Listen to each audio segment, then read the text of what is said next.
When you get out of the room and start doing what you guys do, and just let it go. Hit that red button on the mic. Hit the red button. Red button on the mic. You guys are now recording. Start talking. Let it roll out of rolls. So we're just starting right now, he's Yeah. gonna edit it? Yeah. Yeah, he's gonna edit it out. He'll edit it. Oh, okay. Alright, so, today we're gonna be talking about drug.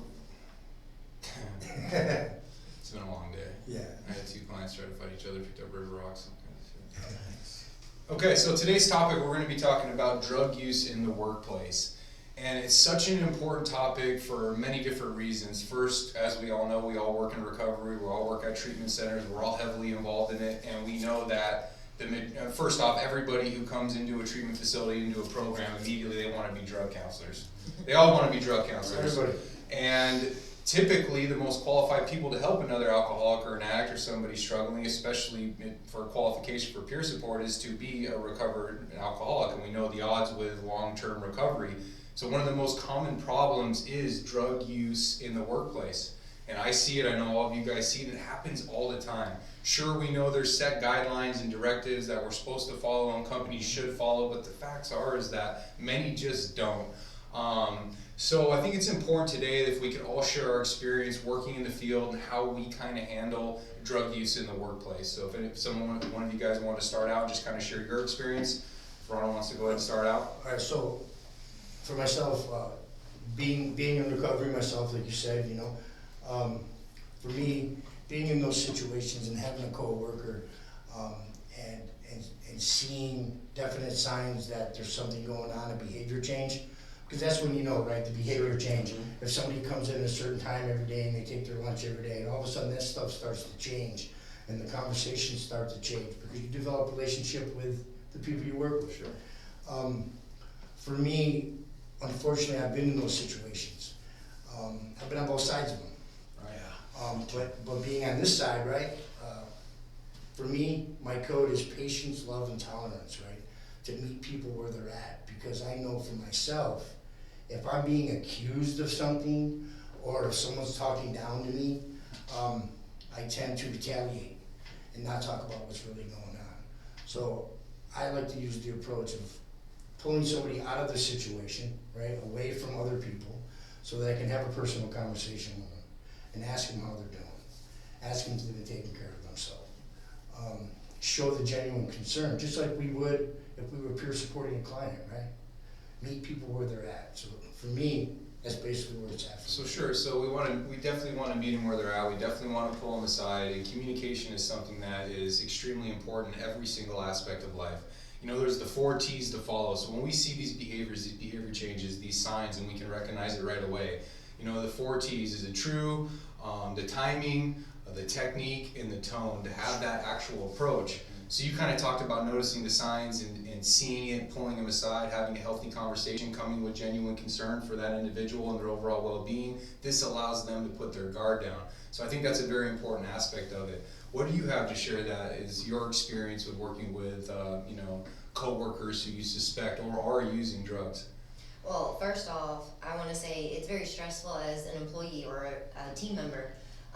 Me trying to do the next right thing doesn't come with any leeway, doesn't have loopholes. I can't just play a little bit and turn a blind eye. So as a recovering addict myself, I need to make sure that I'm staying accountable for my actions. How am I playing a part? What am I doing to either help the situation or harm it? And is there an opportunity for healing or help or the next level of care? Because in reality, I'm a peer. I've been through it. I know how it feels. And it does come with defense mechanisms. Sure. And it definitely comes with, all those emotions that come with it. But I feel like if you level with a person and you really tell them where you're coming from and you explain where you've been, it opens that door for them to tell the truth. It gives them a way out not to regress or push the blame on something else or circumstance. They really want to figure out what is the issue and how can we get past it? How can I get better? And I think a lot of people just want that approachability and know what the next step is so they can be honest. Sure, and one of the most important things that I felt that you said that really touched me is we're all in recovery, and it's the biggest problem that we see, and I think we could all agree, is that people make their job their recovery. And so if we're not spiritually fit and we're not maintaining ourselves through self-care, through our program, the non-negotiables that come with that, then that's ultimately what usually leads to a coworker relapsing, is their own program isn't in check. And so if you're in check, you're able to see them and you're able to handle in a healthy way because you know how to apply your path of recovery. So I think that's extremely important. What do you want to share with your experience with drug use in the workplace? So I like what everybody had to say, and for me personally, I try everything that I do. I try to lead with the fact that I'm a man in long-term recovery, right? And so if that's the basis of what I'm trying to do in my day-to-day life, then I'm looking at someone else as someone who's struggling, a sick person, right? And I'm trying to put my priorities with that first, okay? So I'm gonna approach this person and say, look at, are you okay? You know, Ron talked about self-care. And then try to get to the bottom of if I can offer anything to this person. Can I help you? Can I take you to a meeting? Can I, navigate you to some sort of service that you need? So my first priority is gonna be to try to help this person if they need it. And then from there on, my priority becomes the clientele that we serve, right? Because we don't want someone who is currently active in their addiction interacting on a regular basis with other people that are struggling with addiction. So if this person, the trouble comes when this person may not be receptive to the help, may say, okay, I'm fine, don't worry about it. So that brings up the next dilemma, then where do I go with that? And that just kind of depends on the place, I guess. But, my primary concern is always going to be with the man who's sick and suffering, what I can do to help. Sure, and I think there's like a almost, like a chain of custody, if you will, or just a couple step-by-step procedures that will follow. And I think that we could all agree from what we've shared that the first thing we're going to do is try to have a personal conversation, see how we can help, see how we can be of service. And after that, it's kind of what, like, the next step. The next step is what? What would you say the next step would be? Well, real quick, I just want to touch on what both you said, because it was perfect, I mean, everything you guys were saying was just like, I related with, but what I heard you say is the safety, right? Mm-hmm. Not just the safety, and we can forget about that, right? Just not the safety of the coworker, but the client, right? Because that's our primary purpose, their safety, right? So, in the case where you're talking about what's the next step if the safety is being affected, right? Well, in an establishment I work in, there's protocol, going to HR, having conversations with HR, private conversations. That's pretty important, because you can't make accusations, but you can sure express your concerns. And I've learned that coming from a background of being in prison, I think we can all relate and identify to that, where that code is not accepted, right? So we're learning different ways to live. So when I'm sitting in the principal's office, not feeling ashamed of what I'm doing and understanding that this is all for people's protection and safety, and there's rules and regulations and things we all have to follow to stay out of prison, right? Right. To be able to be productive members of society.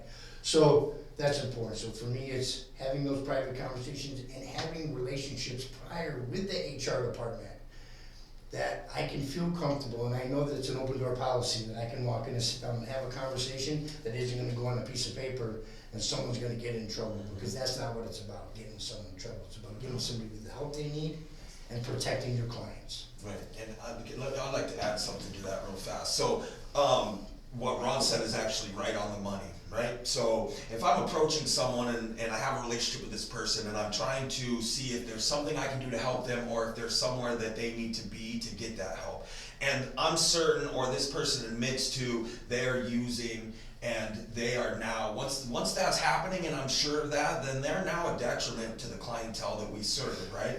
So if we're talking about a peer support specialist and in my role at my job, and I don't mean outside of my job. If I'm outside of my job and someone approaches me and needs help, I'm not obligated to say anything to anyone, right? That's the 12-step thing, or whatever modality of recovery you choose to follow. But if I'm at work, my personal belief is I have an obligation to the clientele that I serve. And if I know for a fact that this person is using, and now they've refused my advances to try to help, then I have an absolute obligation to take that to the next level. Like you said, there's just no way around it. No way around it. Sure. you know?